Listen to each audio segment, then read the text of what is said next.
सुना कि आप यहाँ जितने बंगले थे मंत्रियों के, अफसरों के, वहाँ दूध बांटा करते थे साइकिल पे जा जाके। सारों में तो नहीं क्योंकि इतने सारे बंगलों में कहाँ बांटता मैं। लेकिन ये बात सही है, प्रोफेसर रंगा उन दिनों में एमपी होते थे और ये 5 गुरुद्वारा रकाबगंज रोड में रहते थे, जो मुझे अब मोटा मोटा याद है।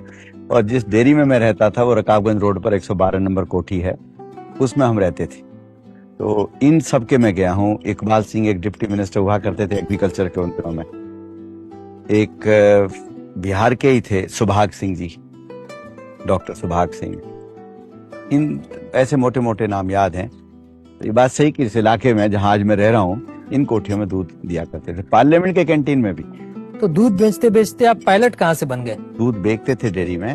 तो उसके बाद मैंने हायर सेकेंडरी की दिल्ली से और एमबी हायर सेकेंडरी स्कूल से। अब उसमें नंबर बहुत कम आए। उन दिनों में 33% पे पास हो जाया करते हैं, मेरे 36% ही थे। तो दिल्ली में तो दाखिला मिलना नहीं था 36% पे, तो मैंने मेरठ जाके एडमिशन ली।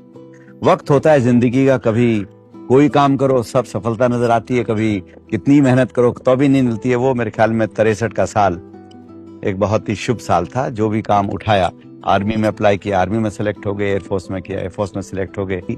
जब मैं स्क्वाड्रन लीडर बन गया था एयरफोर्स में, तो रोज मुझे एक परेशानी रहती थी।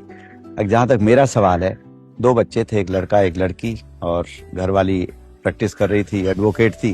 तो मुझे लगता था मेरा परिवार तो ठीक चल जाएगा, मुझे अपने परिवार में कोई दिक्कत नहीं आएगी।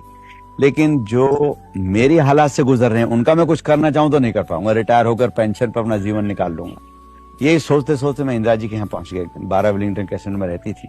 एक दिन शाम को खबर की गोवा से कहीं से, और ये कहा कि भाई उनको ढूंढो और उनको भरतपुर से चुनाव लड़ाओ। मुझे टेलीफोन आया, अंतले साहब को जनरल सेक्रेटरी थे, कहा आप आईसीसी में आ जाओ। हम स्कूटर पे अपनी घरवाली को लेके पहुंच गए। जब हम नॉमिनेशन कर राजीव जी, वहां हजारों आदमी इकट्ठे हो गए। जब मैं नॉमिनेशन करने लगा तो कलेक्टर मैंने लिखा राजेश्वर प्रसाद। शोरा नहीं, पायलट है, पायलट लिखो। तो कलेक्टर ने कहा साहब पायलट लिखो। मैं कहा नाम तो मेरा पायलट नहीं है, हवाई जहाज ही तो उड़ाए हैं।